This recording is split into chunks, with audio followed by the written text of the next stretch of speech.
Assalamualaikum warahmatullahi wabarakatuh.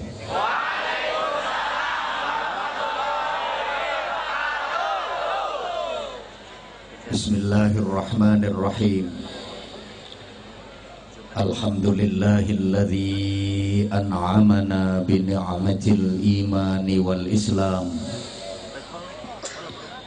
wa amarna bil ittihadi wa silatil arham. Asyhadu an la ilaha illallah wahdahu la syarikalah al malikul allam wa asyhadu anna muhammadan abduhu wa rasuluh khairul anam. Allahumma salli wa sallim wa barik ala sayyidina wa maulana wa syafi'ina wa uswatina wa habibina wa qurrati a'yunina Muhammadin syafi'ina yawmaz ziham wa ala alihi wa ashabihi ila yaumil qiyam. Subhanaka la ilma lana illa ma 'allamtana innaka antal alimul hakim. Rabbi shrah li sadri wa yassir li amri wahlul 'uqdatam min lisani yafqahu qawli waj'al li waziran min ahli. Rabbana atina min ladunka rahmah wa hayyi' lana min amrina rasyada. Wa ba'du, sa'adatal lafadil wa ashabal fadail, ulama'ana al-kurama wa masyayikhana al-a'izza, para kiai, masyayikh, asatid, para sesepuh yang saya ta'zimi, yang dimuliakan Allah, pejabat pemerintah dalam semua tingkatannya, yang saya hormati Bapak Bupati beserta Ibu, Bapak Wakil Bupati beserta Ibu, Forum Koordinasi Pimpinan Daerah Kabupaten Banjarnegara yang berkesempatan hadir malam hari ini.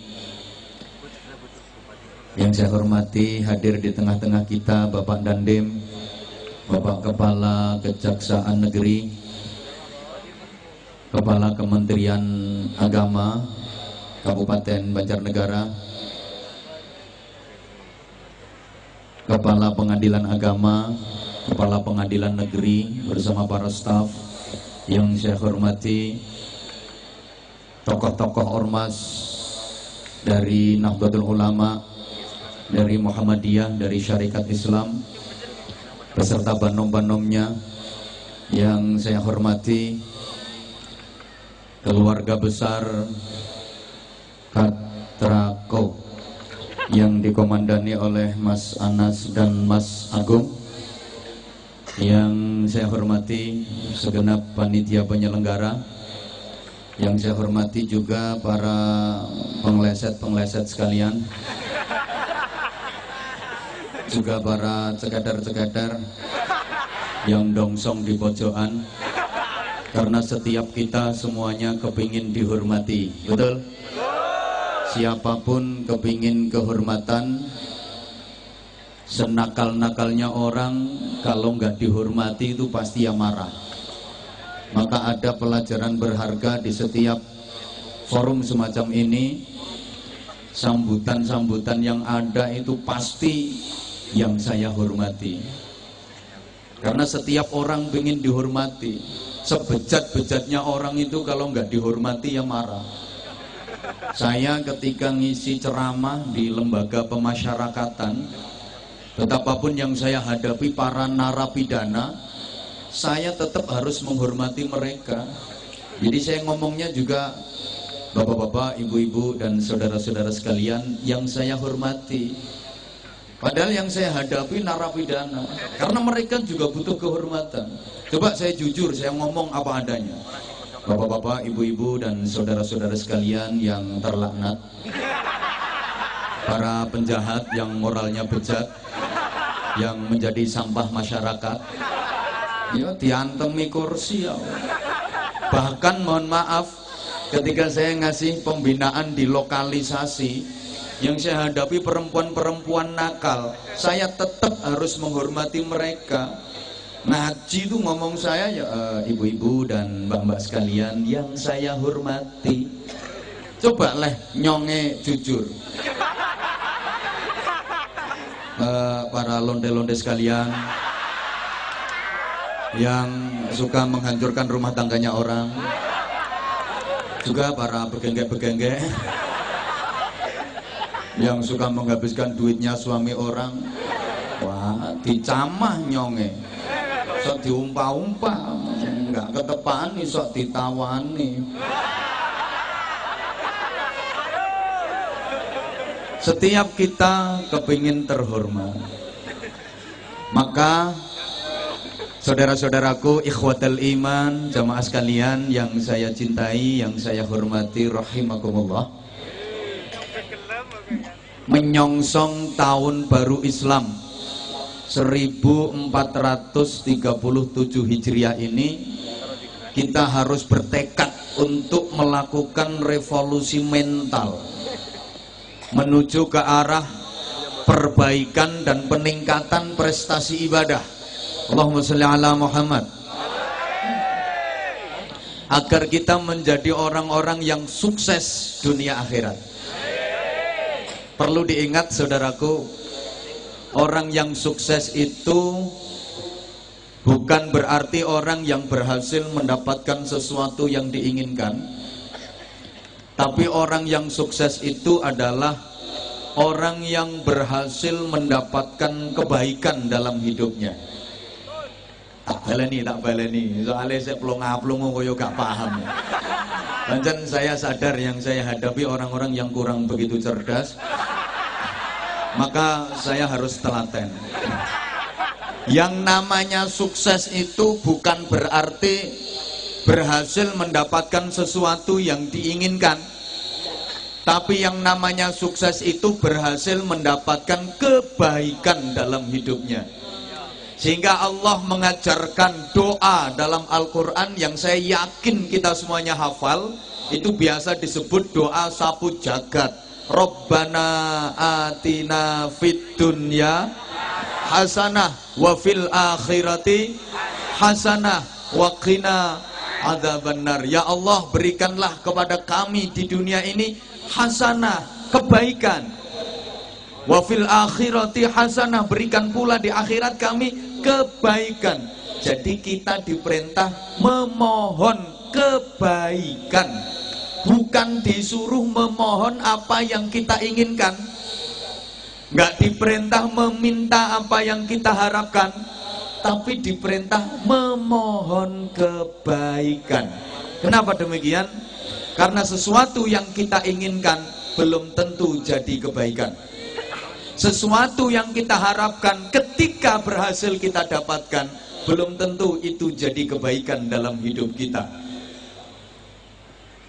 Banyak orang yang menginginkan sesuatu, dia berhasil mendapatkan sesuatu yang diharapkan, tapi ternyata nggak jadi kebaikan dalam hidupnya. Pengin jadi anggota dewan, mulai kampanye saudara-saudara, mari kita berjuang bersama-sama saudara-saudara.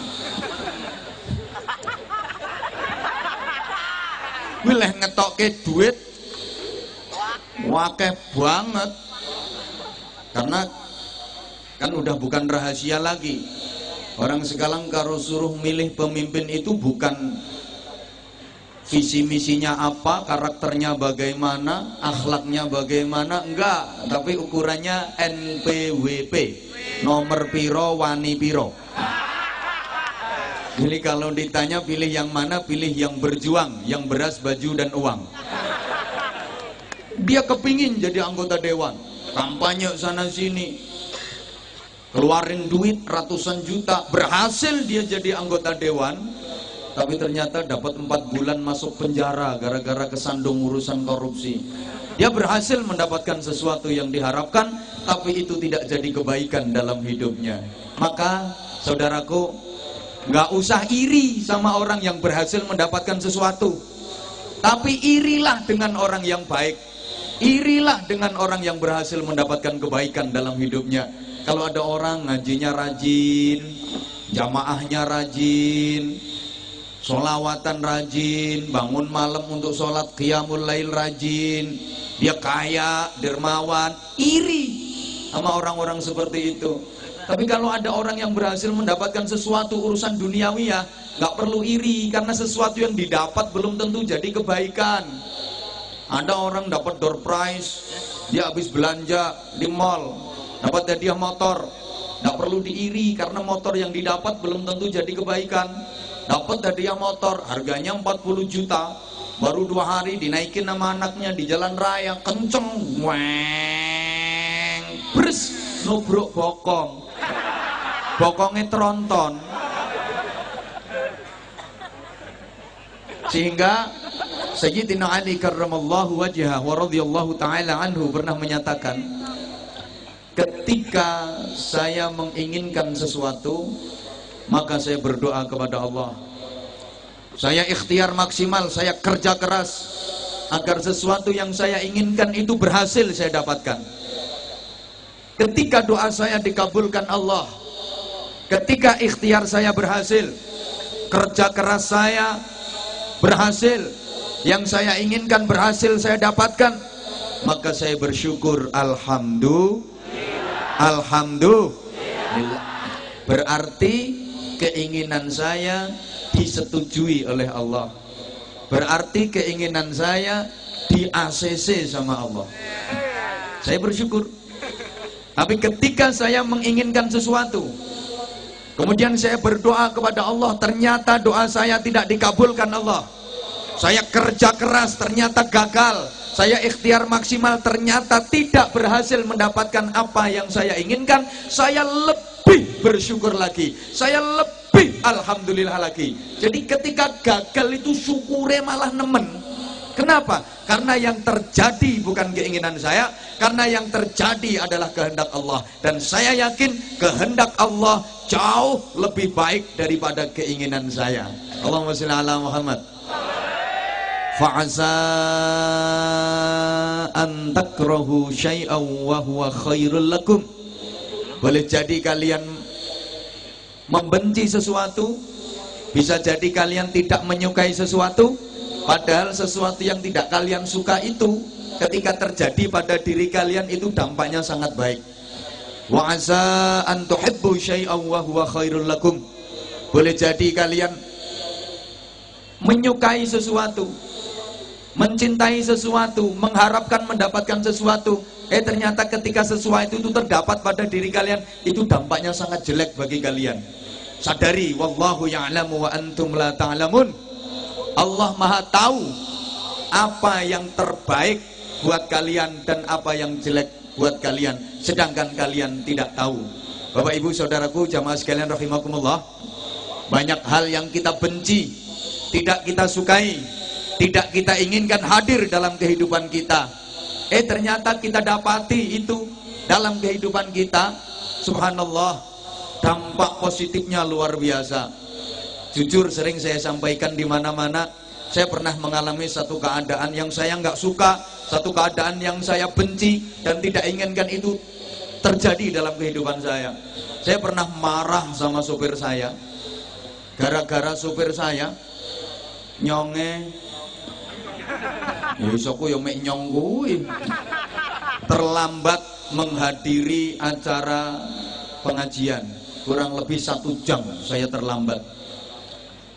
Waktu itu sopir saya mencret,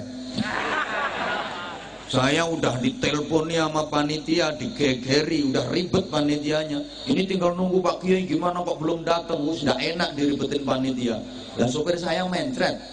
Sopir yang lain udah kadung keluar, nganter bunyai, nganter ada tugas. Saya tunggu sampai dia sembuh dari mencretnya. Begitu dia sembuh, tak marahin dia. Sopo sing ngongkon mencret. Dia nggak berani ngomong, orang yang marahin saya, tapi mesti batin. Saya kepingin mencret ya sopo. Begitu sembuh langsung, ayo cepet. Naik mobil tuh kecepatan tinggi, saya nggak peduli, nggak mikir risiko. Selama perjalanan tak geremengi terus, tak marahin terus. Ayo cepet. Brrr. Begitu sampai lokasi, subhanallah ternyata acara ngaji itu diundur. Jangan alhamdulillah dulu. Diundurnya kenapa? Karena di jalan raya dekat lokasi pengajian tadi ada kecelakaan beruntun. 5 mobil brus, gepeng semua. Dan kejadian itu kurang lebih 1 jam yang lalu. Andaikan saya nggak terlambat 1 jam, mungkin mobil saya termasuk salah satu dari 5 mobil yang kecelakaan beruntun dan gepeng tadi. Begitu tahu kejadian itu, sopir yang tadi saya marahi langsung tak omongi, untung awakmu mencret. Ini andaikan kamu nggak mencret, bisa jadi mobil kita termasuk mobil yang gepeng itu. Tadi saya benci, nggak seneng, saya nggak seneng. Begitu ada peristiwa itu langsung tak rangkul, ya besok mencret lagi ya. Subhanallah, kadang kita menyukai sesuatu tapi ternyata itu dampaknya jelek buat kita. Ada tuh perempuan ketika masih perawan tuh berkeinginan banget punya suami yang ganteng, yang keren, yang gentle, duitnya banyak, kaya raya. Dia berhasil mendapatkan suami yang ganteng, gentle, keren, duit banyak, kaya raya. Ternyata mata keranjang, terus moroan tangan. Yono yoan, wong lanang niku kepengin dapat istri yang cantik, wayu, kemerusu, keboy, semlohai, aduhai, imut, yahud, bahenol, menol, semok, kebelenok, kemontok, kementok, molek, kinyis, mingis, mentong, moblong. Dia dapat istri seperti itu, tapi ternyata mangane oke. Turune ngorok, ngiler ngentutan sisan.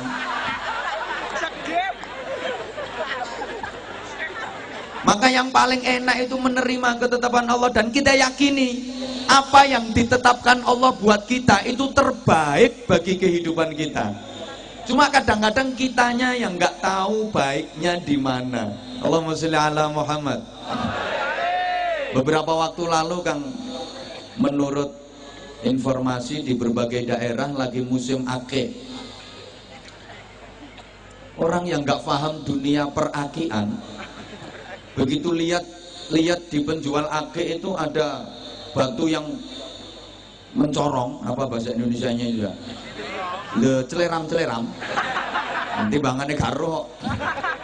Itu dia seneng banget, wah ini batu bagus ini, padahal itu murah, cuman 50.000, tapi celeram, bersinar, mencorong, cemerlang, padahal itu batu nggak bermutu, nggak berkualitas, 50.000. Dia dikasih batu yang bagus, yang black sapphire, yang cemerut, yang yakut. Dia tidak mau, padahal itu batu kecil harganya 10 juta. Kenapa? Karena dia nggak tahu mana yang baik, mana yang jelek. Kalau urusan perakian, yang paling paham ya orang-orang yang ahli di bidang akik. Tapi dalam urusan kehidupan, yang paling paham ya Allah. Maka derek Gusti Allah saja paling selamat. Ini yang terbaik buat saya, meskipun waktu itu kita nggak tahu baiknya di mana. Jangan putus asa, apalagi gremeng. Lah iya, nyonge ya wis ibadah, ya wis salat, ya wis usaha, ya wis kerja keras, ya wis nyonge rewangi poso Senin Kemis, mungkin nyataane ya gagal. Nyonge kadang-kadang lah mikir ke Gusti Allah ya ora mudeng kok. Karepe kepriben.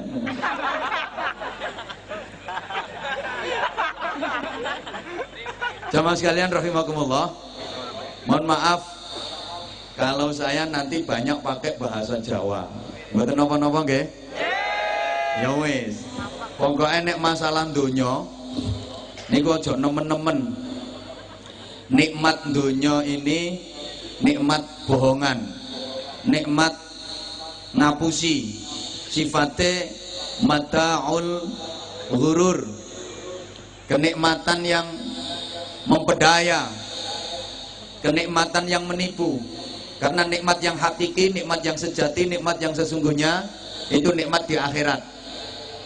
Enak tentunya niki enak ngapusi. Lah enak sing sejati, enak sing asli iku enak ten swarga. Demikian pula loro tentunya niki loro ngapusi. Loro sing asli, loro sing temen, loro ten neraka. Maka kalau dibandingkan enak dunia dengan enak surga jauh banget. Demikian pula sakit di dunia dengan sakit di neraka perbandingannya jauh banget. Jamaah sekalian, tekai timbang dikateke aku. Dunia iki ibarat gambar, akhirat itu aslinya. Saya ulang, dunia iki gambar, lah akhirat itu asline. Gambar sama aslinya sama apa beda? Ya beda, kayaknya mirip tapi beda. Coba gambar mobil sama mobil asli, perbedaannya jauh apa enggak? Jauh bingit. Warnanya mirip, bentuknya mirip, tapi junjungannya yo ado. Lebih berat gambarnya apa lebih berat aslinya? Lebih mahal gambarnya apa lebih mahal aslinya? Yo larang asline, yo abot asline, yo api asline. Halo? Gambar pesawat sama pesawat yang asli, bandingkan, perbandingannya jauh apa enggak? Jauh. Warnanya sih mirip, modelnya mirip, bentuknya mirip, tapi harganya jauh, nilainya jauh.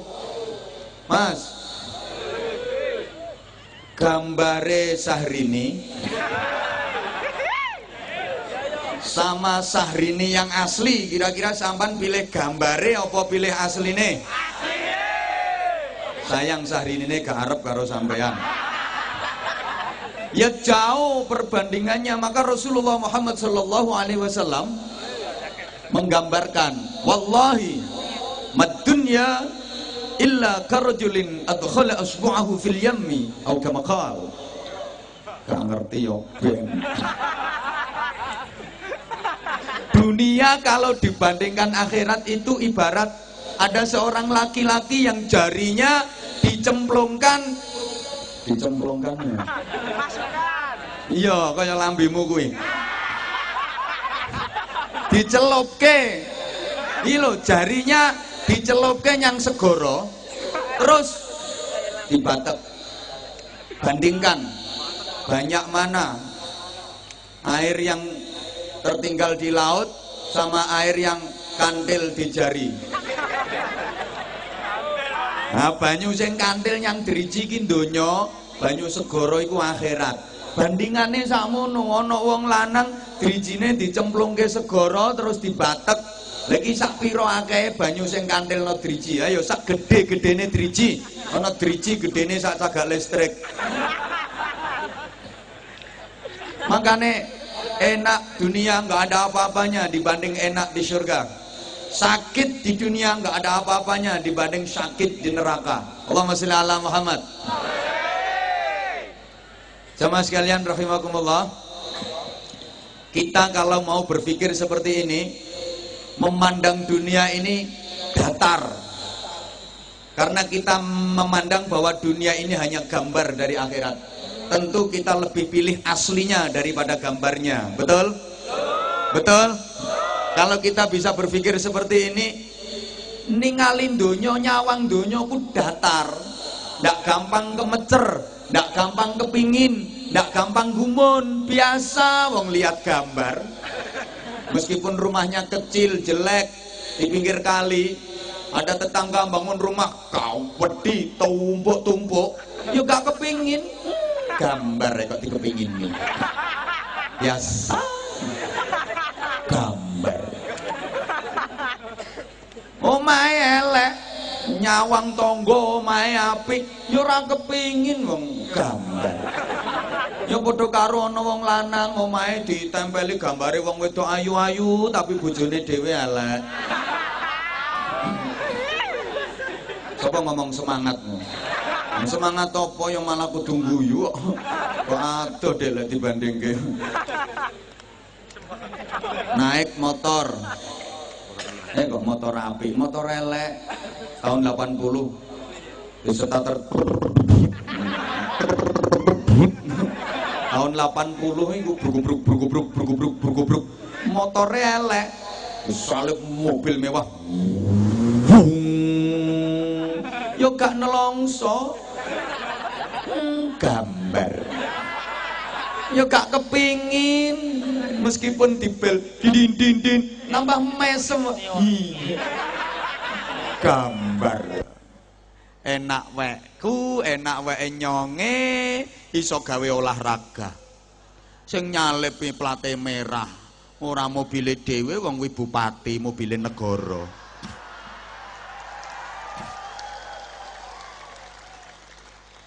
Dadi ora kathik susah, ora kathik nelongso, ora kok terus mikir kapan nyonge iso duwe mobil. Ora wong gambar. Oke, Bapak Ibu jamaah sekalian rahimakumullah, tak kasih contoh bahwa enak donya iki ngapusi, enak sing asli niku enak akhirat. Loro donya iki loro ngapusi, loro asli niku loro neraka. Nyonge paringi contoh. Saenak-enake ngrasake enak donya niku sik iso keturun.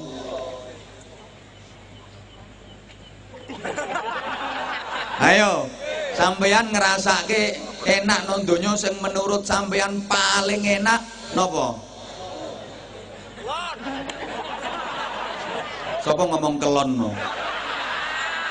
Tak pikir wong Banjarnegara ki ya halus-halus ngono. Tibae ya padha wae, ya ben ana sing ngawiti. Ya wis lek kuwi mbok anggap paling enak. Rampung leh. Rampung lehmu ngono kuwi paling ya terus tetep iso turu. Wong enake meng ngapusi kok. Wis enak-enake mari pluk-pluk ngono kuwi. Tetep iso turu wong enake meng ngapusi. Enak sing asli niku enak ten swarga. Saking enake ora iso keturun. Jadi besok no swarga iki gak ono acara turu. Saking enake. Demikian pula loro donya kuwi loro ngapusi. Sak loro-lorone ngrasake loro donya sik iso keturun. Ana wong loro paring parah sekalipun lorone iso turu sian. Tapi lek loro asli no akhirat saking lorone ora iso turu. Dadi benjing no akhirat gak ono wong ngomong, "Mas, aku wingi ketok sampean disiksa nang neraka digebuki malaikat ku rasane piye?" Tunggu nyonge keturun. Ora ono wong saking lorone. Niki gambarane nggih wonten. Wong kuwi saking senenge, saking enake turu ilang ora iso turu. Saking lorone, saking susahe ya ora iso turu. Ibu-ibu nuwun sewu. Misale suami ibu pergi kerja udah lama nggak pulang, sekitar 3 bulan. Ibu kangen banget sama suami, emang cinta. 3 wulan ora mulih, wangen. Dan satu malam ibu lagi di rumah sendirian, ngantuk, beliur, pol ngantuk, beliyeng. Tiba-tiba suami ibu yang ibu kangenin yang udah 3 bulan nggak pulang itu pulang mendadak. Kira-kira kangene tesik napa ilang? Kangen kok kangen ngantuke tasik napa ilang? Ya ora trimo ilang kok. Ya nenes kok. Bayar ngono ketok bojone teko. Ora trimo biar ya piar-piar barang ngono. Ya Allah Mas, sampean kok gak ngomong arep mulih. Aku sengaja gak ngomong kok Dek, kuwatir nek gak sida aku ngekeki surprise. Aku yang ngomong ke Mas, ilang ngantuke. Saking senenge, saking bahagiane ngantuke ilang. Nggih napa nggih? Wong saking susahe yo ilang ngantuke. Bapak, nuwun sewu, Bapak nang griya ijenan di rumah sendirian, ngantuk-kantuk banget, bliyur-bliyur nganti nyosok-nyosok. Saking nemene ngantuk, tiba-tiba omahe bapak kobongan. Ngono ku mosok bapak ngomong, turu sik dilu. Mosok genine teko kene. Ya gosong, Bro. Ya cerekal, ilang ngantuke. Mergo saking susahe. Makane masalah donya ki remeh, gambar. Jangan terlalu dipikirin. Mohon maaf, kata orang jarene wong wetanan, mikir donya aja jero-jero. Kadang-kadang ada orang lebih seneng gambarnya daripada aslinya. Halo? Aja jero-jero mikir donya, sampai urusan akhirat kalah karo donya. Kok milih gambare timbang asline? Ono ndak rukun sama tetangga perkara donya, kejeron leh mikir. Ribut suami istri gara-gara donya, kejeron leh mikir. Salat ndak khusyuk perkara donya. Allahu akbar kabir walhamdulillah katsira subhanallah bukratan wa asyira. Apa regane munda. Allah akbar ke panenan yo ora dadi. Sami Allah liman hamidah, dagangan yo ora payu sisan. Allahu akbar, kejeron leh mikir.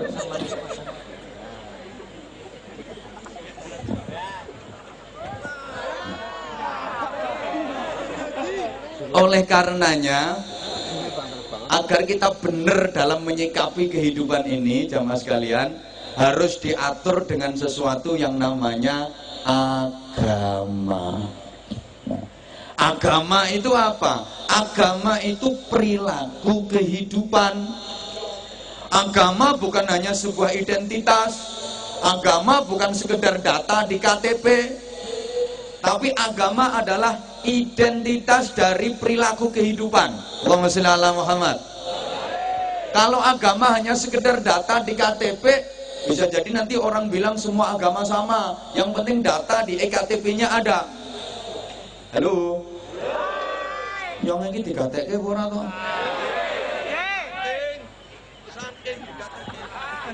Agama juga bukan organisasi. Mohon maaf, agama bukan ormas. Islam itu bukan ormas-ormas yang ada. Mohon maaf banget, Islam bukan NU. Islam bukan Muhammadiyah, Islam bukan SI, Syarikat Islam, Islam bukan FPI, Islam bukan JI, Islam bukan MTA, Islam bukan LDII, tapi Islam itu adalah perilaku kehidupan. Adapun organisasi-organisasi yang ada itu kan hanya bagian dari wadah untuk mengorganisir perbedaan cara pemahaman, perbedaan cara berpikir. Maka perbedaan organisasi yang ada jangan sampai menimbulkan perpecahan, apalagi permusuhan.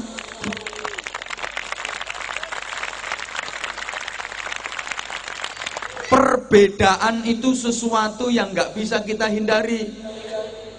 Perbedaan itu pasti ada. Mulai dulu sampai kapanpun, tidak mungkin dong orang semuanya kok sama. Yang hadir sekian banyaknya ini loh nggak ada yang sama. Perbedaan itu pasti.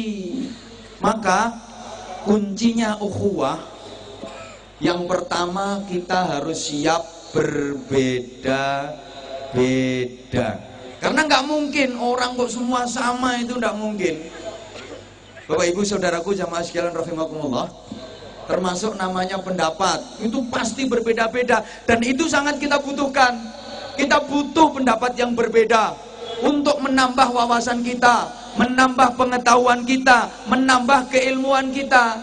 Kalau menurut saya seperti ini, kalau menurut mereka seperti itu. Halo? Kita butuh pendapat yang berbeda untuk mengevaluasi, untuk mengukur pendapat kita ini benar atau enggak. Kita juga perlu pendapat yang berbeda agar kita semakin kokoh dan semakin kuat. Yang penting tujuannya sama. Setuju? Bangunan-bangunan rumah, bangunan masjid, bangunan gedung itu bisa kokoh, bisa kuat karena bahannya berbeda-beda. Ada besi, ada semen, ada kayu, ada batu bata, ada pasir, ada keramik, ada gentengnya. Jadilah rumah, jadilah pendopo, jadilah masjid. Coba rumah, lho kok bahannya sama semua. Bahannya pasir kabeh. Dadi omah napa mboten? Yo omahe semut. Justru karena bahannya berbeda-beda itu, tapi saling menguatkan, saling menopang, saling merekat, maka menjadi kokoh, maka menjadi kuat. Bagus sekali Banjarnegara, saya salut. Ada Nahdlatul Ulama, ada Muhammadiyah, ada Syarikat Islam, saling menguatkan. Maka Banjarnegara bisa menjadi hebat. Coba jamaah sekalian rahimakumullah, kita disebut manusia itu karena organ kita beda-beda. Ada kepala, ada tangan, ada leher, ada dada, ada perut, ada kaki, sikil kabeh.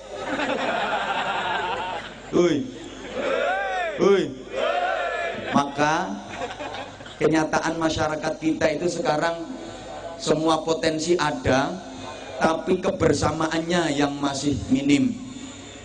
Kayak toko bahan bangunan itu loh, ya ono wesi, ya ada kayu, ya ada semen, ada pasir, ada batu bata, tapi berserakan, nggak tertata dengan baik, nggak tersusun dengan baik. Orang pinternya banyak di negeri ini, politikusnya banyak, intelektualnya banyak, ulamanya banyak, orang kaya, pengusahanya banyak. Tapi dewe-dewe. Kalau cari orang pinter di negeri ini subhanallah, luar biasa. Cari yang punya titel apa? Komplit. Ada yang titelnya MM, mumet-mumet, yang mutar-mutar mubang-mubeng merono mrene. Ada yang MA, modalnya abab. Ada yang SAG, sarjana alam gaib. Ada yang SPD, sibuk mulai dewe. Nah kalau yang ini titelnya IR, itu Ireng Roto. Komplit.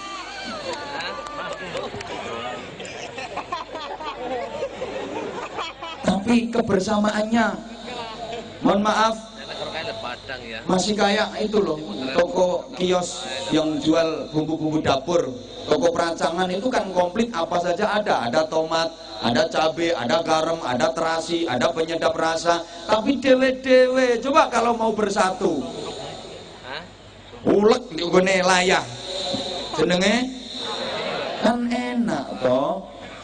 Makanya tolong sekali lagi, perbedaan boleh, tapi membeda-bedakan jangan. Kita hampora tidak ngomong model ini. Boleh berbeda tapi jangan membeda-bedakan. Artinya perbedaan bukan musuh, tapi perbedaan adalah sarana untuk saling melengkapi dan saling menguatkan. Coba, ada sholat tarawih 20 rakaat, ada sholat tarawih 8 rakaat. Sama apa beda? Yo beda, sapa ngomong podo. Ora iso matematika. Wong 20 ambek 8 kok podo. Sama sholat tarawihnya, cuma beda rokaatnya. Mari kita lihat persamaannya saja, jangan perbesar perbedaannya. Kan tergantung cara kita menyikapi toh. Sampeyan ikut yang 20 rokaat, sedangkan yang jadi imam sholat tarawihnya cuma 8 rakaat. Begitu imam selesai, tambahi dewe. Kali nambahi wae kok repot. Sampean misalnya sholat tarawihnya 8 rakaat, imamnya 20 rakaat. Begitu imam dapat 8, minggato. Rampung dong urusannya. Gitu aja dibikin ribut, dibikin geger. Woi. Maka ada sholat subuh yang pakai kunut, ada yang nggak pakai kunut. Nggak usah geger. Geger tok dulu itu suka geger. Yang bener harus pakai kunut karena itu sunnah abad. Kalau ditinggalkan harus pakai sujud sahwi, harus kunut. Satunya nggak usah itu kunut-kunutnya, nggak ada dasarnya, itu bid'ah itu kunut. Subhanallah, ngapain ribut dong sama-sama sholat subuhnya? Dulu di sana-sana ribut, alhamdulillah kalau Banjarnegara rukun, tidak ada yang meributkan. Alhamdulillah Banjarnegara sudah nggak ada ribut soal kunut apa nggak kunut karena sama-sama nggak sholat subuhnya. Nah, apanya yang mau diributin? Saya jadi teringat ketika Buya Hamka, tokoh besar Muhammadiyah, Buya Hamka pergi haji bareng jamaahnya, ketepatan bareng juga dengan Ketua Umum Pengurus Besar Nahdlatul Ulama waktu itu, Allahu yarham Kiai Haji Idam Khalid. Ketika itu naik haji belum pakai pesawat tapi masih pakai kapal laut, berbulan-bulan di laut. Itu jadwal sholat imamnya di jadwal, di giliran. Satu ketika Kiai Haji Idam Khalid selaku Ketua Umum PBNU jadi imam sholat subuh, Buya Hamka yang jadi makmum. Ini Kiai Idam Khalid ngimami sholat subuh nggak pakai kunut, padahal Ketua Umum PBNU. Diprotes sama jamaahnya, diprotes sama santrinya. Yai, wau ngimami subuh kok mboten ngangge kunut. Lek lali mestine kan sujud sahwi, lha jenengan kok nggih mboten sujud sahwi. Apa jawab beliau? Nyonge sengaja. Sengaja ora kunut. Lah kunut kepriye wong nyang mburiku ana makmum sing wonge luwih sepuh salate ora nganggo kunut. Aku menghargai, mula aku ora kunut. Besok giliran Buya Hamka sing dadi imam, Kiai Idam Khalid dadi makmum. Buya Hamka tokoh besar Muhammadiyah ngimami salat subuh pakai kunut. Ini makmum yang Muhammadiyah bingung. Katanya nggak boleh kunut. Lah iki kok kunut imame. Arepe kunut kok gak entuk, arep ora kunut kok imame kunut. Akhirnya yang kunut seprapat. Betapa beliau-beliau orang-orang yang top itu sangat mengedepankan tasamuh. Lha saiki ustaz-ustaz seketer iki lagi duwe santri telu pengkera-pengkeri Allahu Akbar, haram, syirik, bid'ah.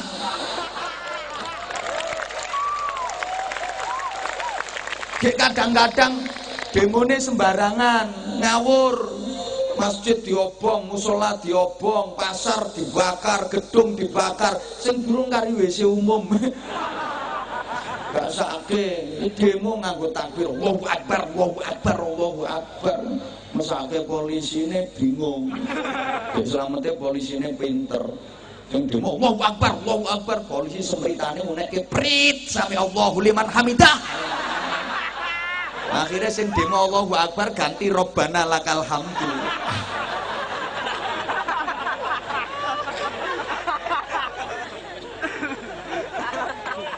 Justru perbedaan itu yang bikin indah. Mohon maaf bapak-bapak, lihat wajah perempuan kelihatan cantik dan indah. Kenapa? Karena wajahnya itu beda-beda organnya. Ada mata, ada alis, ada pipi, ada hidung, ada bibir. Coba wajah wong wedok isine untu kabeh dadi apa? Kelihatan cantik karena berbeda-beda. Panggung ini kelihatan indah dan cantik. Kenapa ya? Karena ada besi, ada lampu, ada salon, senajan wis amoh, ada minuman walaupun cuma air putih. Tapi tidak apa-apa, terima kasih, matur suwun. Saya dikasih minum apa-apa itu seneng kok, seneng. Ya, air putih saya seneng, malah menyehatkan. Ini air bening ini. Andaikan ada kopinya ya malah seneng lagi saya. Dan agak betah lama. Misalnya, kalau nggak ada ya nggak apa-apa. Nah, dikasih jahe juga seneng. Saya yang paling nggak seneng itu kalau dikasih minum kopi susu, itu paling nggak seneng. Karena menurut saya kopi susu itu minuman nggak jelas. Nah, kopinya ngajak melek, susunya ngajak turu. Jadi bingung ke.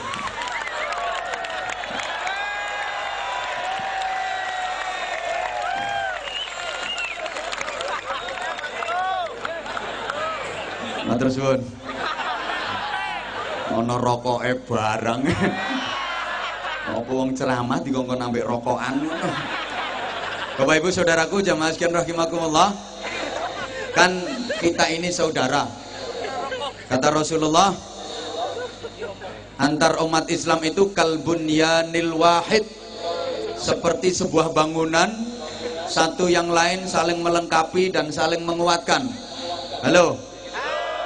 Jadi ada orang Islam yang model batu bata, ada orang Islam model kayu, ada orang Islam model pasir, ada orang Islam yang model semen.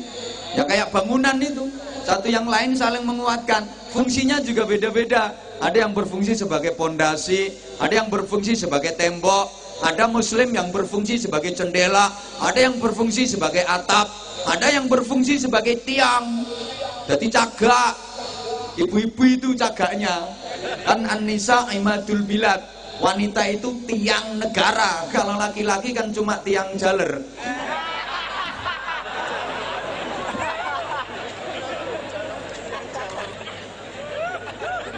Nah, karena kita saudara, maka ya harus kita pererat namanya ukhuwah. Saya sering sampaikan kalau diurut ke atas kita pasti ketemu. Sekian yang datang ini saya yakin mbahnya sama. Kalau mbah nggak sama, naik lagi buyutnya sama. Buyut belum ketemu, nanti naik canggahnya sama. Di canggah belum ketemu, naik lagi, nanti di wareng ketemu. Wareng belum ketemu, naik lagi, namanya udek-udek. Ya, di udek-udek belum ketemu, naik lagi, nanti ketemu di gantung siwur. Gantung siwur belum ketemu, naik lagi, nanti ketemunya di tarangan bubrah. Tarangan bubrah belum ketemu, naik lagi, nanti ketemu di gedebok bosok. Kalau ini masih belum ketemu, saya yakin nenek moyang kita sama-sama seorang pelaut. Nenek moyangku, nah, orang pelaut. Kita berasal dari nasab yang sama, dari Nabiullah Adam alaihi salam dan Ibu Hawa, betul? Lawang dulur kok. Maka yang kedua, ya terus, tapi tolong yang nggak ikut nyumbang nggak usah cerewet. Kari ngrungokke wae kok umek. Kunci kebersamaan dan kunci ukhuwah. Yang kedua, jangan ingin menonjolkan diri, merasa paling baik, merasa paling penting, merasa paling benar. Ini sumber hancurnya persaudaraan, sumber hilangnya kerukunan. Halo? Coba, gak usahlah kepingin menonjolkan diri, merasa paling penting, merasa paling benar, merasa paling baik. Belum tentu kita itu penting, belum tentu kita itu baik, belum tentu kita itu benar. Kalau memang kita baik, kalau memang kita benar, gak usah ditonjol-tonjolkan, orang juga sudah tahu kok. Saya sering mencontohkan, bangunan rumah, bangunan masjid, itu ada semennya apa enggak? Ada semennya apa enggak? Semennya kelihatan apa enggak? Nah, untuk kelihatan jasanya, untuk diakui jasanya, tidak harus kelihatan. Bangunan kuat itu karena ada besi, tapi besi nggak kelihatan. Toh semua orang mengakui itu pasti ada besinya. Andai kan nggak ada besinya nggak mungkin kuat. Tapi besi nggak pernah menonjolkan diri, nggak mau ngetok-ngetok ke jasane. Woi, berarti gatek kaya. Coba kalau bangunan itu semua bahannya merasa penting, merasa berjasa, terus semua kepengin menonjol. Besi pengen ketok, kayu pengen ketok, semen pengen ketok, pasir pengen ketok, boto pengen ketok, ambruk. Anwar Zahid sing ngadeg nang ngarepe jenengan niki wonten paru-parune mboten? Cobi umpami paru-paru kula kok pengen ketok manggon bathuk. Jantung kula pengen ketok manggon bokong. Kabeh rumangsa duwe jasa. Akhirnya kabeh rumangsa pengen menonjol, rumangsa pengen ketok, malah menghancurkan, malah rusak. Allahumma sholli ala Muhammad. Udahlah. Penyakit kita sekarang ini rumangsa apik, rumangsa penting, rumangsa berjasa. Kalau komponen bangsa ini merasa kelompoknya yang paling penting, kelompoknya yang paling benar, ini sumber kehancuran alamat, nggak bisa bersatu. Karena merasa paling benar, menganggap yang lain salah. Merasa paling pinter, menganggap yang lain bodoh. Merasa paling penting, menganggap yang lain nggak penting. Ini sumber kehancuran berawal dari situ. Uang iku nek apik diketok-ketokke malah ora sida apik. Embo. Ya memang penyakit kita itu seperti itu. Akhirnya seneng pamer. Dalam bahasa agama itu namanya riya. Udahlah, kalau baik ndak usah ditampak-tampakkan, ndak usah diketok-ketokke, kabeh wong ngakoni lek kuwi apik. Apik lek diketokke malah gak sida apik. Ini penyakit. Bu. Bu. Ibu misalnya sampean punya saudara kaya, terus sampean dikasih duit 10 juta, seneng napa mboten? Tapi diomongke wae, sampean lak malih ora pati seneng. Mergo apike diketok-ketokke, maringi 10 juta tapi diomongke wae. Ketemu ning pasar, Dek, duit 10 juta teko nyonge isih. Asik, matur suwun. Ya matur suwun 10 juta kok ora matur suwun. Akeh 10 juta itu. Duet-duet 10 juta. Nggih. Ketemu nyang sawah. Lele Dek, aku takon, nyonge takon, duit teko nyonge 10 juta isih. Asik. Duet-duet 10 juta ku akeh. Jarang lho dulur maringi 10 juta nek gak nyonge. Nggih, ketemu no pengajian ditakokke jawil. Duite isih. Sampe nak malih ora suweneng. Tasik, Mbak, tapi arep tak balekke. Lah nyapa kok dibalekke? Kupingku gak kuat. Pokoke apik lek diketok-ketokke ku malah ora sida apik. Nyun pangapunten ibu-ibu itu biasa jasa perjuangannya diketok-ketokke nyang anake. Harapannya supaya anak hormat sama orang tua, agar anak berbakti sama orang tua, anak ben seneng karo wong tuane, diceritak-ceritake perjuangane. Ibu nglairke awakmu lele, ibu lek ngramut awakmu ku gak gampang, ngramut awakmu ku gak enteng le, meteng tok gak trimo seminggu rong minggu, 9 wulan, mendeh-mendeh gak kena diselehke. Anggitmu ibu lek meteng ngono ku nang sehat, ya lara. Ya muntah-muntah terus. Apa maneh pas nglairke awakmu le ibu ku rasane kaya urip kaya mati. Anak diomongi ngono nang rumangsane tambah seneng. Ya blas. Anak tambah mringis. Jare anak sing ngongkon sapa? Nyonge yo gak njaluk. Salahe sampean dhewe. Sampean sing nyesek. Wong bapak wis enak-enak turu ya sampean gugah. Wis ngerti nek watake ngono ya digugah. Pokoke apik lek diketok-ketokke niku ora sida apik. Mangapunten nggih. Polisi ku apik to, tentara bareng apik les kadung seragam gawagah. Sampai dulu saya pernah bercita-cita jadi tentara. Saya ora klebu. Tapi ya tak syukuri kok umpama aku dadi tentara yang mentok kapten. Saiki dadi ustad iso nuturin dandim kok.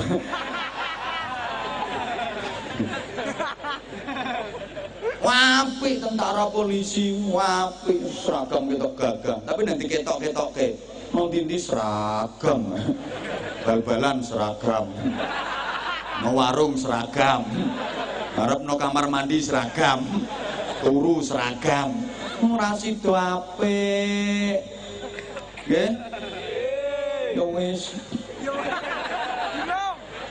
Artinya ayo belajar. Ketika kita berjuang di tengah-tengah masyarakat, jangan kepingin menampakkan kebaikan kita. Belajar yang ikhlas. Pakai filosofinya besi. Dia menguatkan bangunan, tapi besi itu tidak kelihatan. Besi tidak mau menampakkan diri. Toh semua orang mengakui kalau itu jasanya besi. Halo. Yuk belajar dari jantung kita. Jantung kita kerja setiap saat. Kita berdiri, jantung kerja. Kita duduk, jantung kerja. Kita tidur, jantung kerja. Tapi jantung nggak pernah banyak omong. Pancene gak iso ngomong. Jantung nggak pernah menampakkan dirinya. Toh semua orang mengakui itu pasti jantungnya bekerja. Pasti ada jantungnya. Bapak mohon maaf, belajarlah dari alat vitale penjenengan. Itu jasanya besar. Sekian yang datang ini semua hasil karyanya dia. Tapi dia nggak pernah mau menampakkan diri. Itulah simbol ikhlas dalam beramal.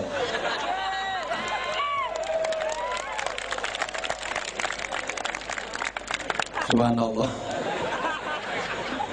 Ya seperti ketika kita mohon maaf lagi buang hajat, lagi ke toilet, lagi ke WC, kita kan mampu merahasiakan amal yang satu itu. Yora diketok-ketok ke wong, yora dirungok-rungok ke wong. Betul-betul amal yang rahasia. Ikhlas. Begitu masuk WC, pintu tutup rapat, jebret. Jangan sampai ada lubang sekecil apapun yang bisa diintip dari luar. Keran dibuka, dan suaranya banyune banter, krocok, dan aman, tidak terdengar bunyi pret, perkotok-kotok, pret, perkotok-kotok, pret, perkotok-kotok. Jangan sampai kedengaran orang. Itu amal yang rahasia. Meskipun metune alot, ya rampung mangan jambu kluthuk, ya metune alot, ya ditahan. Itu amal rahasia, jangan sampai ketahuan dan kelihatan orang. Ditahan. Nggak ada orang kok, waduh, walot banget metune. Wes ngeden bola bali seorang metu-metu wae gitu. Nggak ada. Itu amal jangan sampai kedengaran orang. Meskipun WC-nya pesing, ya nggak sambatan, ditahan, diempet. Gak ono bunga, wah WC-nya pesing, enggak, ditahan. Bahkan setelah selesai bersih, rampung leh cawi, bersih keluar, kita tetap mampu merahasiakan amal yang satu itu dan tidak diceritakan kepada orang lain.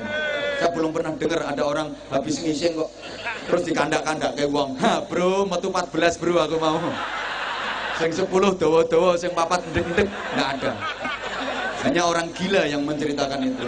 Maka kalau ada orang habis amal kok diceritakan ke orang lain, itu berarti orang yang tidak waras. Ingat, salah satu tandanya orang yang ikhlas itu wis tidak mikir apa-apa, asal keterima aja udah seneng. Dan salah satu dari 7 golongan manusia yang kelak di akhirat akan mendapatkan naungan dan perlindungan Allah. Di hari di mana tidak ada naungan, tidak ada perlindungan kecuali perlindungan Allah, adalah orang yang berikhlas dalam beramal. Rasulullah menggambarkan ibarat tangan kanan memberi, tangan kirinya tidak mengerti. Kita menyumbang kepada orang lain, tapi kita mengupayakan agar orang yang kita sumbang itu tidak tahu kalau kita yang nyumbang. Ini sulit, susah. Saya saja susah mengajak kepada masyarakat agar ikhlas dalam beramal, berusaha menyumbang kepada orang lain, tapi yang disumbang nggak ngerti kalau kita yang nyumbang. Susah nggih Bu nggih? Susah. Kalau mau praktek ya, ibu mulai besok kalau ada tetangga yang punya hajat, ibu kalau jagongan, kalau jagong, kalau buah, bapak-bapak juga itu di amplop nggak usah dikasih tulisan namanya. Mesti bantah yo ora iso. Engko lek yo ora weruh lek nyonge sing nyumbang. Wong kuwi engko ditulisno buku besar kok. Itu nyumbang apa nabung? Hingga ketika banyak tetangga punya hajat itu banyak ibu-ibu yang mengeluh. Dapat undangan itu nggak kok seneng, malah undangan meneh. Nggih Bu? Oh ngaku. Ya Allah, ya Allah. Saya itu sampai pernah ada yang sambatan ke saya Bu. Madul kayak gini. Saya ini gimana Pak Ustadz, susah. 1 bulan ini dapat undangan orang punya hajat itu 13. Sampai saya pernah ngapusi yo. Lo ngapusi gimana? Ya emang saya lagi nggak punya duit, saya ya berangkat mangkat kula, tapi nggih kosongan amplope. Bareng kula lungguh disuguhi mangan ati kula nangis. Ya ngopo kok nangis? Nggih kula nggih mikir wong ora bayar kok mangan. Ngono ku sik takon kula dosa napa mboten. Niki kula jawab, golek mboten gadah yatra nggih, mboten usah ngapusi. Wong sing punya hajat itu lho enggak nyuwun duit. Niku nyamung nyuwun doa restu. Nah nek nampa undangan niku diwaos riyin to, niku ming mohon doa restu. Jenengan saja yang salah tafsir. Jadi kalau nggak punya duit mboten usah susah nggih, jenengan mau nulis donga muga-muga kabul hajate amin, dilempit wadai amplop lebokke kotak. Lah masyarakat itu terbalik kok, ngasih duit tapi nggak ngasih doa. Lo padahal yang punya hajat itu mintanya minta doa, bener dikasih doa, itu ngasih duit gak ngasih doa. Lagian yang punya hajat itu ya pada kemenyek. Pengintinya minta duitnya kembali ya kepakai assalamualaikum warahmatullahi wabarakatuh, bismillahirrahmanirrahim. Dengan rahmat dan ridho Allah subhanahu wa ta'ala, kami mengharap dengan hormat lagi sangat atas kehadiran Bapak Ibu Saudara dalam acara dengan kami selalu insyaallah deg-deg kesuwen le. Undangan nih simpel, ringkes, tegas, mentes. Assalamualaikum kepada Sopo, harap datang ke rumah saya tanggal sekian, acara makan bersama. NB penting, duitku balik ke. Wes, intinya ayo di situ. Udah.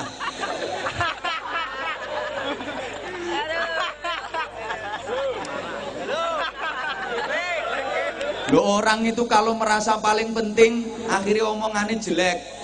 Mereka rumongso penting, akhirnya omongannya elek. Suami merasa lebih penting daripada istri, merasa lebih baik daripada istri, akhirnya suami omongannya elek. Demikian pula istri kalau merasa lebih baik daripada suami, omongannya elek. Merasa lebih penting, merasa lebih baik. Dari sing lanang, Dek, kurang opo aku ambek sampean, kurang opo nyong ambek sampean. Tapi balesannya sampean kok ngene. Orang ngetok ke, gak rasa-rasa ke nyonge dadi bojo sampean 5 tahun orang ketemu enak, keliru nyonge oleh bojo sampean. Dari sing wedok, Mas, ngomong apa? Ngomong apa? Rumangsamu aku ditangkep dadi bojomu nang kepenak. Ya ora penak. Aku yang ngempet, Mas, ngempet. Aku nyawang rupamu aja kulino sawanen. Dari sing lanang, aku oleh bojo awakmu yo rugi. Aku badhe apa oleh bojo sampean? Mergo apa? Rumangsa penting, rumangsa apik. Coba nek gak rumangsa penting, gak rumangsa apik. Yo enak lek ngomong, Dek, sing sabar yo, Dek. Duwe bojo nyong. Nyong yo pengen, Dek, mbungahke sampean, kepengin nyenengke sampean, cuma yo nyonge urung iso, Dik, dongake. Mas, gak usah ngomong ngono, Mas. Malah aku sing urung iso bahagiake sampean lho, Mas. Aja ngomong ngono. Gak, Dik, nyong oleh bojo sampean wis seneng. Yo padha, Mas, aku yo iya. Yo keruntelan bendina.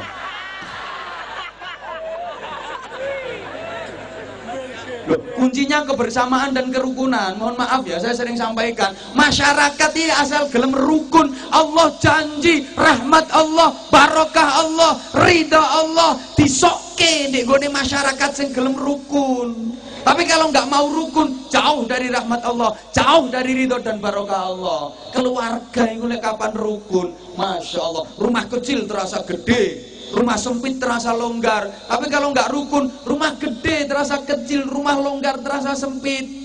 Ngapunten, morotua karo mantu kapan rukun?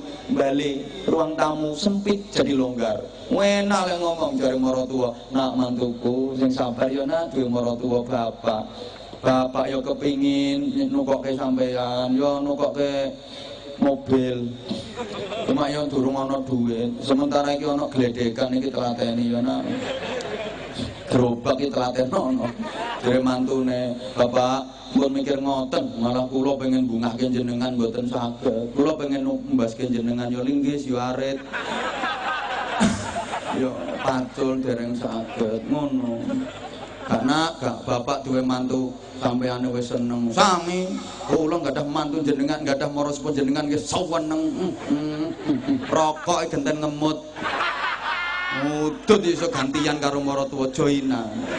Mergo rukun. Nek gak rukun, mbale ruang tamu jembar sesep.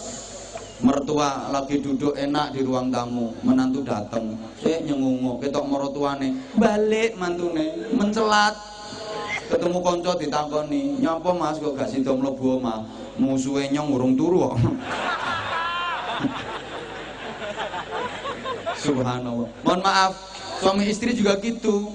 Kalau nggak mau rukun, amben jembar kroso sesek, amben dosa panggung ini. Tapi lanang wedok sak bojone lanang wadon ora rukun sesek arep turu dosok-dosokan wae jare sing lanang srodok mrono.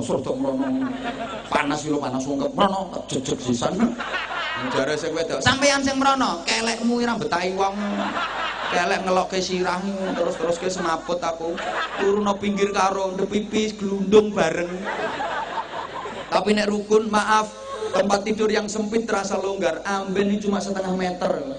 Tapi suami istri rukun, jembar. Sing lanang bingung, Dek, amben mau setengah meter lah gak kamot gawe turu wong loro. Sing wadon tawenang, ya kamot Mas, kok gak kamot ya kamot. Sing lanang malah bingung, lah carane kok priben, Dek? Ya diakal to, Mas. Ya diakal kaya winginane kae. Ya sampean kok dhuwur nyange kok ngisor. Kamot to. Mergo beres, angger rukun nih beres. Niki pentingnya hablum minan nas.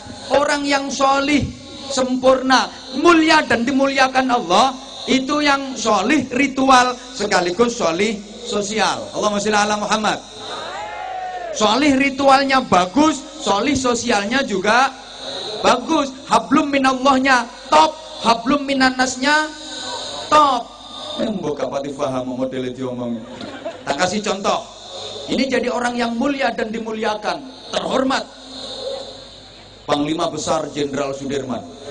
Beliau luar biasa. Jenderal Sudirman itu pahlawan, pejuang kemerdekaan yang tidak pernah ditangkap sama penjajah. Selama memimpin perang baik merebut maupun mempertahankan kemerdekaan, Jenderal Sudirman itu nggak pernah ketangkep sama penjajah, nggak pernah ketangkep Belanda, nggak pernah ketangkep Jepang, nggak pernah diasingkan, nggak pernah dibuang, nggak pernah dipenjara. Halo, kan nggak pernah kita dengar Jenderal Sudirman dipenjara, Jenderal Sudirman dibuang, diasingkan, ketangkep sama penjajah. Subhanallah, beliau luar biasa, sakti. Perang dikepung sama penjajah, mau ditangkep, lep, lolos. Mau ditangkep, lep, lolos. Beliau sakti, diselidiki, diusut kenapa beliau bisa seperti itu. Ternyata Jenderal Sudirman itu punya jimat. Neng jimate dudu akeh. Jimatmu yang koral mbok elus. Jimat beliau diantaranya 3. Yang pertama, Jenderal Sudirman itu selalu daimul wudu, ngelanggengke wudu, nggak pernah batal wudunya. Jadi setiap batal langsung wudu, setiap batal langsung wudu. Mohon maaf, habis kencing langsung cewek terus wudu. Mau tidur wudu, bangun tidur langsung wudu. Subhanallah, beliau seperti itu. Tut wudu, tet wudu, tit wudu, prot wudu, brot wudu. Mohon maaf kan bunyinya beda-beda untuk itu. Tergantung ukuran bokong. Semakin besar bokong ya semakin gede entutnya. Kalau bokong kecil tipis ya mau tapi lek bokong gede beda itu. Orang yang punya wudhu itu selalu dijaga malaikat, ditemenin malaikat. Halo. Iki sing diguyu sing ndi?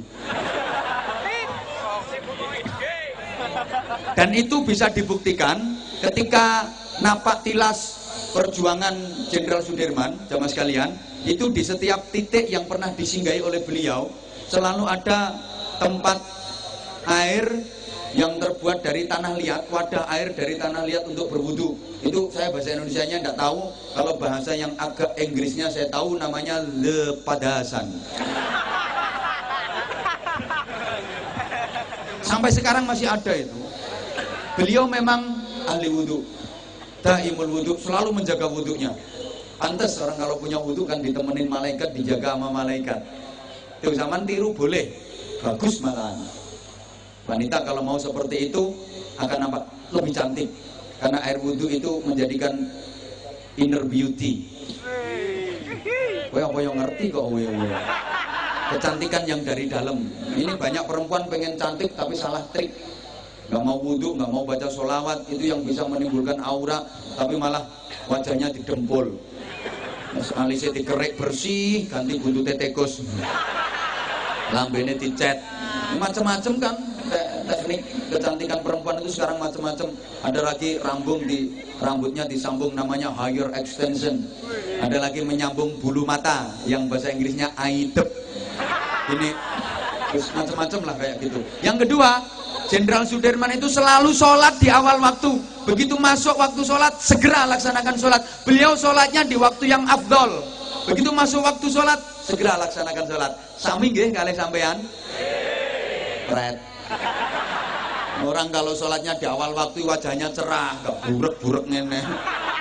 Apa ini? Sampean kadang-kadang jangankan sholat di awal waktu, denger azan aja nggak jawab kok. Allahu Akbar. Itu nggak jawab malah. Loh, yo meneh kok wis azan iki jam piro iki? Udah kayak gitu sholatnya nggak segera dikerjakan no. Terus nanti aja sholatnya kok wae, nanti aja, akhirnya nggak sholat. Sekali ini sholat digabung jadi satu. Usolli fardhu dhuhri wal asri wal maghribi wal isya'i oplosan lillahi ta'ala. Udah kayak gitu sholatnya cepet pula, nggak jaga tumak nina. Pokok sholatnya asal Allahu Akbar, entul jadi tuli-guli gobek-gobek, entul jadi tuli-guli gobek-gobek, entul jadi tuli-guli gobek-gobek, entul jadi tuli-guli gobek-gobek, tanpa zikir mencolot wiridan. Wes 16 wiridan ini. Itu kok. Padahal orang yang rumahnya deket masjid, kalau sholatnya nggak di masjid itu sholatnya nggak bisa sempurna. La sholata li jaril masjid illa fil masjid. Orang yang rumahnya dekat dengan masjid kok sholatnya nggak di masjid, maksudnya sholat maktubah, sholat fardu, itu sholatnya nggak sempurna.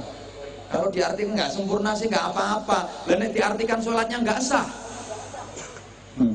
Mau meneng membanyak nggak tahu jamaah. Kapan-kapan naik, aku kalau diundang lagi tak terangkan fadilahnya jamaah. Ya kapan-kapan kok. 3. Jenderal Sudirman itu sosialnya tinggi. Setiap beristirahat di satu desa, di satu kampung, masih ada sisa dari bahan makanan yang untuk bekal perang. Ini selalu kasih instruksi ke anak buahnya. Ini tolong bahan makanan yang masih ada bagi ke warga sini yang fakir miskin. Subhanallah. Padahal ini bahan makanan untuk persediaan perang. Hablum minannasnya luar biasa. Pantas kalau beliau terhormat, didoakan se-Indonesia dikenang jasa dan perjuangannya sepanjang zaman, diabadikan jadi monumen sampai digawe patung, dan nama beliau abadi, dipakai nama jalan di mana-mana. Hampir tiap kota besar di negeri ini ada jalan protokol, jalan utama yang pakai nama beliau, Jalan Jenderal Sudirman di mana-mana. Namamu, jenengmu, digawe jenenge got lo gak payu. Subhanallah. Siapa ngomong podo ae. Mending namaku sik payu ditulis nang kono wis payu. Nyamane bupatine wae ora ono kok.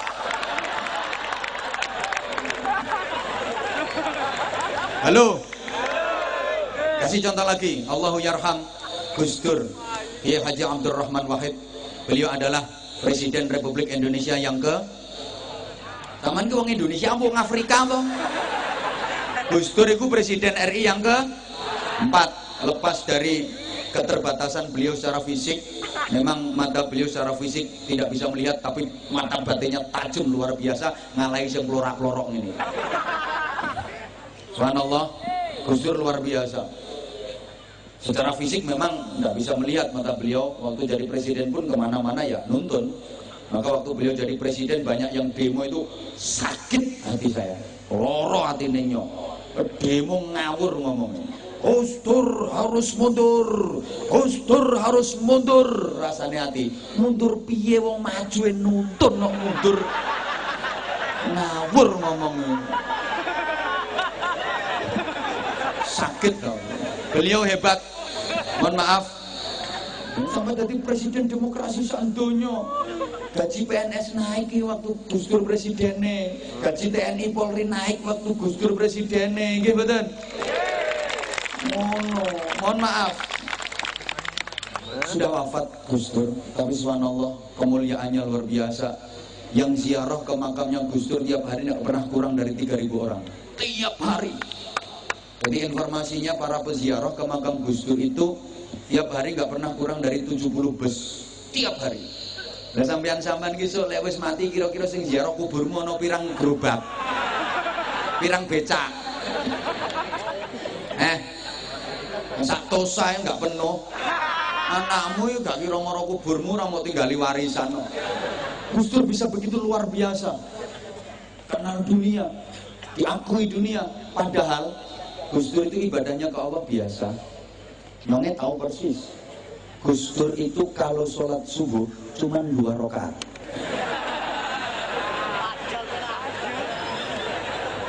Sholat maghrib cuma 3 rakaat. Tapi top. Hidupnya untuk khidmah, melayani umat, memperjuangkan rakyat, sampai kepentingan sendirinya nggak diurus, kalah dengan kepentingan rakyat. Maka Allah menanamkan rasa cinta di hati umat.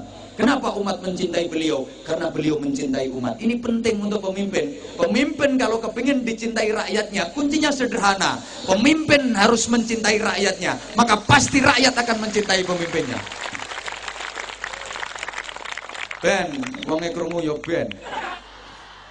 Kalau kata orang tua dulu, mohon maaf, jare wong tua biyen, pokok iso dadi gula mesti dirubung semut. Nek dadi telek ya dirubung laler, Bro.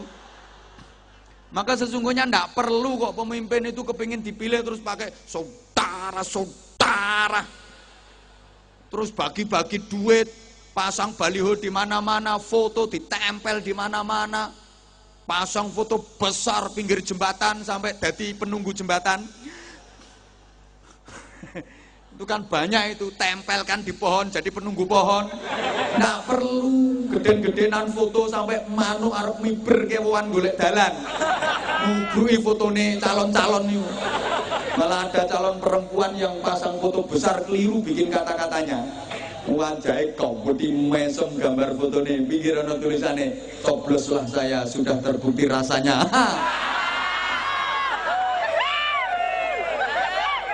Nggak perlu, bersihkan niat, luruskan niat. Asal berniat mensejahterakan rakyat, membela kepentingan rakyat, otomatis rakyat akan mencintai kok. Ini wis otomatis sih. Sekarang di mau. Nggak lepas, subhanallah memang ibadah itu ya hablum minallah ya hablum minan. Nah, jadi ajarannya seperti itu. Bukan kok terus cuman Allah tok sing dipikirke terus gak ngurus urusan dunia ini ya nggak bener. Cuman muter tasbih kok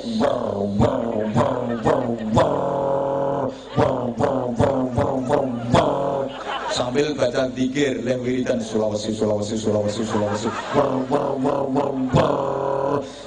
Sulastri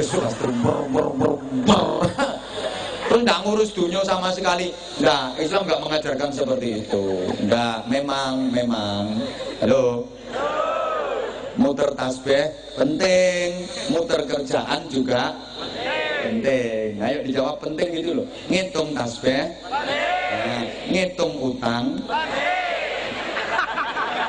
penting. Anda cuma ngitung tasbih, alhamdulillah, tapi itu hablum minallahnya bagus. Tapi utang sama tetangga nggak dihitung terus nggak dibayar, hablum minannasnya 0. Mohon maaf, pahalanya kalau ngitung tasbih sama utang yang nggak dibayar itu lebih besar dosanya utang yang nggak dibayar. Mau mikir wong utangnya oke? Halo? Masalah utang itu penting banget kok. Sampai orang mau berangkat haji itu utang harus diberesin. Kalau utangnya nggak beres, rawaske. Minimal minta kerelaan dari yang masih diutangi belum dibayar itu. Mas, nyong ngarep lunga haji ya mas. Iki nyong sik duwe utang yang sampean 5 juta. Yo engko lek nyong teko tak bayar. Saiki tak gawene sangu. Yo gak apa-apa, berangkat, mangkat. Lah nek wong ngomongnya ora iso. Bayar dhisik. Duitnya nyonge balekke. Wajib dikembalikan dulu itu. Kalau nggak bayar, dia tetap berangkat haji. Hajinya sah, asal syarat rukun wajibnya dikerjakan sah. Cuma safarnya dihukumi safar maksiat. Bayangke to, tawaf ngubengi Ka'bah ping 7 catetane tawaf maksiat. Halo. Hajinya yang nggak mungkin mabrur. Kan haji itu tingkat-tingkatan toh. Kita udah belajar fikih. Tingkat paling tinggi dambaan setiap orang yang dijamin surga, dibebaskan neraka, diampuni dosanya disebut haji mabrur. Tingkat di bawahnya namanya haji makbul. Asal keterima hajinya urusan pahala nggak tahu. Pokok keterima ini haji makbul. Tingkat di bawahnya namanya haji mardud. Paling jelek sendiri disebut haji muhyiddin. Tukang bubur naik haji itu haji yang paling nggak genah. Makanya ribut terus sama Hajah Rumi itu. Duitnya harus beres. Kalau nggak beres, wah punya utang sama orang, ya belum dibayar apalagi hasil korupsi. Jangan berharap hajinya diterima Allah. Kan itu ada itu. Mohon maaf ya, aku nggak mau nyebutin, pokoknya ada lah. Katanya pejabatku jadi lopo, jadi lopo gitu loh. Haji hasil korupsi. Subhanallah, di sana awalnya sih lancar, tapi lama-lama ada kendala. Waktu lempar jumrah itu ada kendala. Kan lempar jumrah itu simbol lempar setan. Pakai batu kerikil kecil dilempar bismillahirrahmanirrahim, cetak balik watune. Diambil lemparkan lagi bismillahirrahmanirrahim, cetak balik. Watune balik terus bismillahirrahmanirrahim, cetak balik terus. Akhirnya batu diambil dilihat, ternyata ada tulisannya. Dibaca unine ngene, maaf sesama setan dilarang saling lempar. Kok setane kok teman-teman. Halo. Terus ke? Dijawab penting ngoten nggih? Ngitung tasbih. Ngitung utang. Baca Al-Qur'an. Baca catatan utang. Ngono. Ingat Allah. Ingat istri, ingat anak, ingat keluarga. Penting. Jangan hanya Allah saja. Allah titik. Allah. Istrinya nggak diurus. Ya keluar katanya jihad.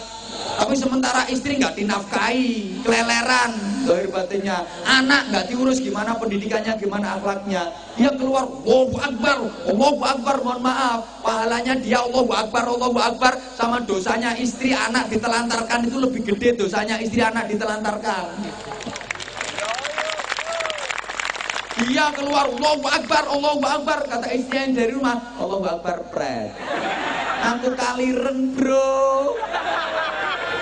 Anakmu ayahnya bayar sekolah bro, jadi harus diurus.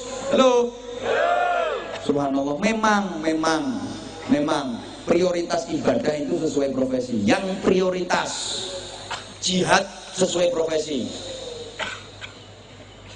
Kalau pedagang jihadnya apa? Ibadah prioritasnya ya jualan yang jujur.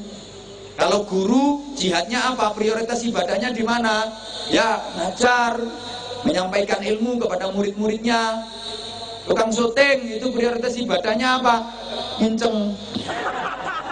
Yang nginceng orang ngaji, nginceng sholawat. Tapi ya yang roto. Kadang ada tukang syuting nakalan itu. Nyuting wong sing ayu disuwek-suwekke. Sing disuting ayu digowedheke. Mobil lambe ketok kabeh. Bareng sing disuting tuwa diliwati sret. Kok lagi yang tukang syuting model ngono tak dongake mripate tinggilen ngisor dhuwur kiwa tenan. Kabeh ya kepengin ke syuting kok. Halo. Nah kalau ustadz ya ustadzah prioritas ibadahnya ya ngajar ilmu agama, mengenalkan hukum-hukum Islam, terus baca tulis Al-Quran itu mulai dasar alif fathah, alif kasroh, alif dhamma, yang kenceng ba fathah ba kasroh bi ba dhamma bu. Alif ya sukun fathah ai, lam fa sukun fathah laf ya domah yu. Sing banter kok. Alif ya sukun fathah ai, mem sin sukun kasroh mis ya domah yu. I miss you too. Ustadz, TNI jihadnya di mana? Prioritas ibadahnya di mana? Menjaga kedaulatan negara, menjaga keutuhan NKRI. Di situ ibadah yang paling gede pahalanya. No. Polisi prioritas ibadahnya di mana? Kamtibmas. Meminimalisir tindak pidana dan tindak kriminal, Banjarnegara aman. No, goleki teroris kuwi, goleki sing bandar-bandar narkoba, terus jalan raya biar minim kecelakaan, lancar. Karo nggo sempritan prit 50.000.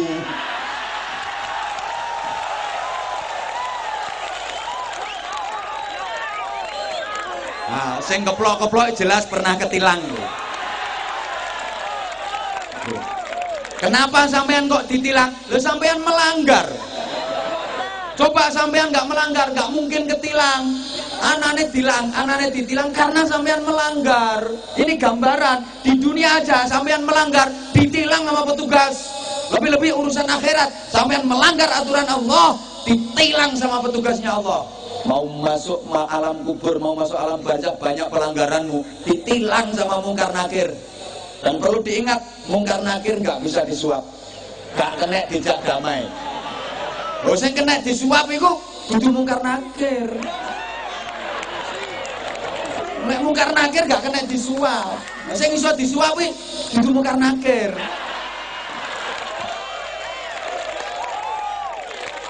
Lo kalau sampean nggak melanggar nggak ada ditilang, motor lengkap, SIM punya, STNK-nya ada.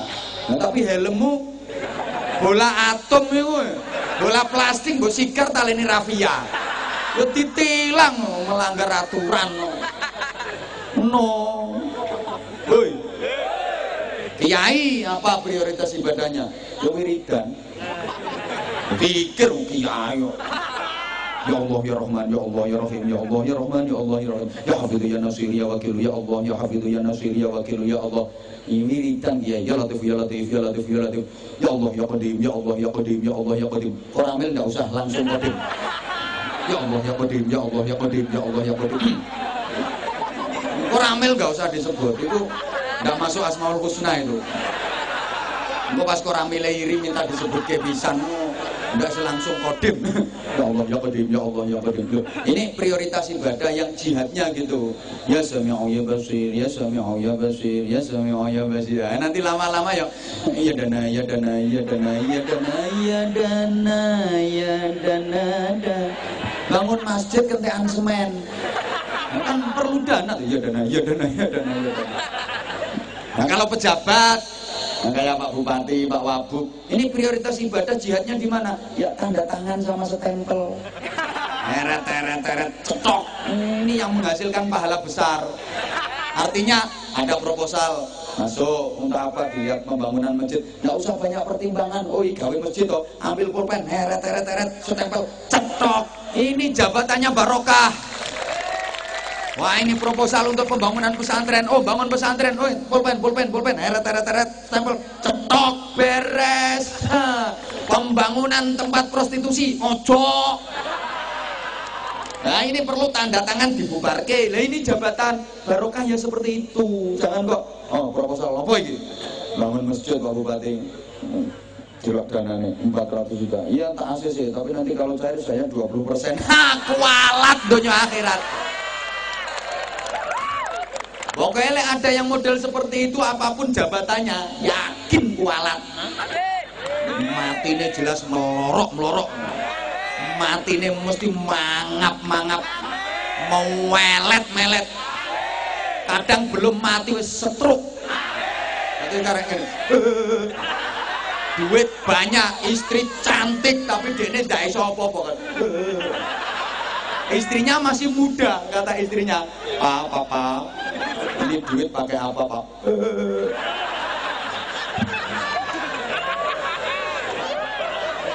Arep sate to, Pak. Aku tak tuku mobil, Pak yo. Gak iso apa. Pak, aku tak rapi meneh, Pak. Mampus.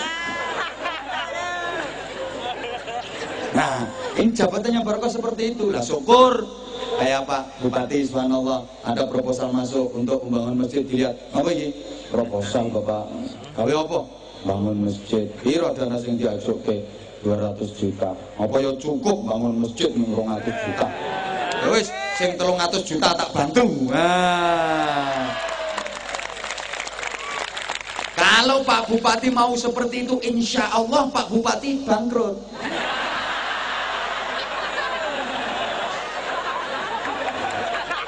Kabeh masjid ngono lah nyonyor dadi bupati. Jadi dongake, mudah-mudahan beliau diberi kekuatan zahir batin oleh Allah Subhanahu wa taala. Mampu menunaikan amanah dengan baik dan besok di akhirat mampu mempertanggungjawabkan amanah. Sehingga menjadi pemimpin yang adil, yang dijamin masuk surga pertama, masuk surga awal. Ngono, iki ana bupati didongake kiai sing ngamini jamaah semene akeh iki wani nambahi piro iki. Maksudnya nambahi waktu ngajinya ini. Aku sering ngaji bareng pejabat didongake alhamdulillah mandi. Periode maneh ora usah kampanye dadi. Kalau sing nyalon dadi gubernur kepilih. Tapi rata-rata nambahi. Iki yang ngono iki, apa nambahi ya. Dandem iki kapan nambahi munggah dadi pangdam. Ngono. Orang nambahi mudun dadi koramil. Dadi dan ramil. Bupati barang ora nambahi iso kepilih dadi RT. Ini yang prioritas. Wis setengah rolas iki. Kamu sih arep main meneh. Nyonge pamit dhisik. Kurang. Ngundang dewe, Bro. Saya sih sebenarnya juga masih kepingin lama ngomongnya.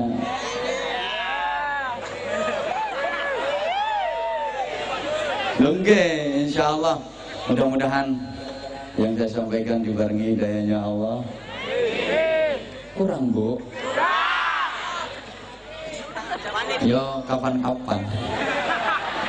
Mohon maaf. Saya yakin di sana sini dari keterangan saya banyak kekurangan, banyak kesilafan.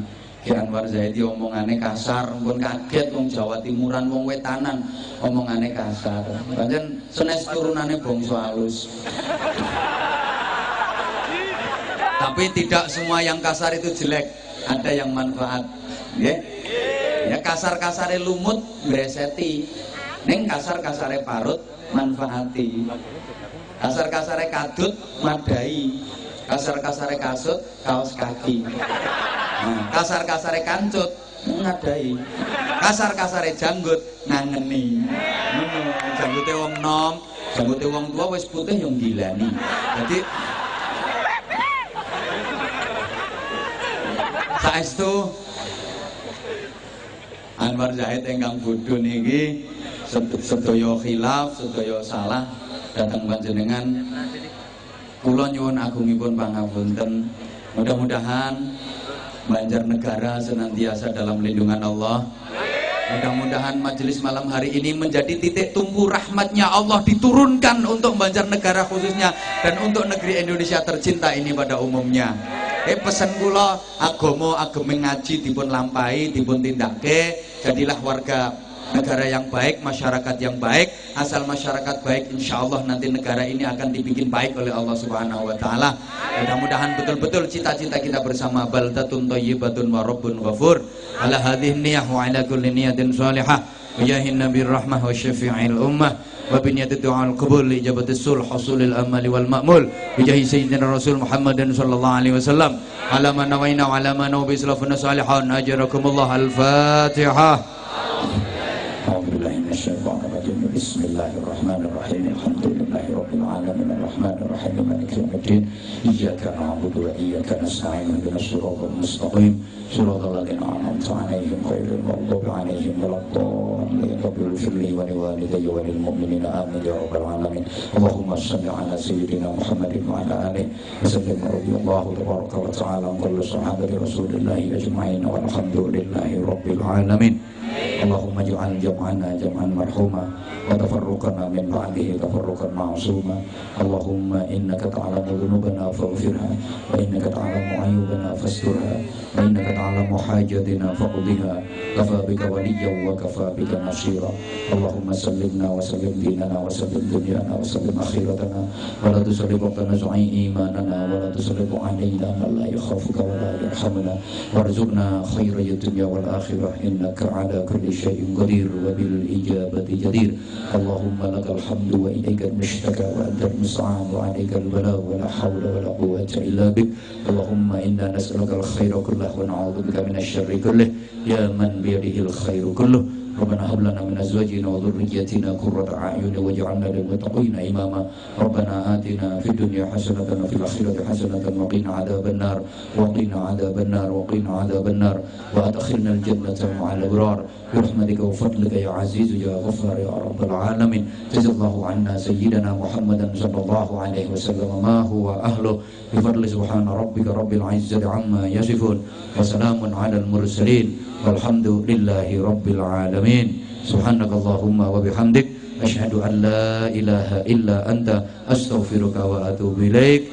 Wallahul muwaffiq ila aqwamit thoriq. Assalamualaikum warahmatullahi wabarakatuh.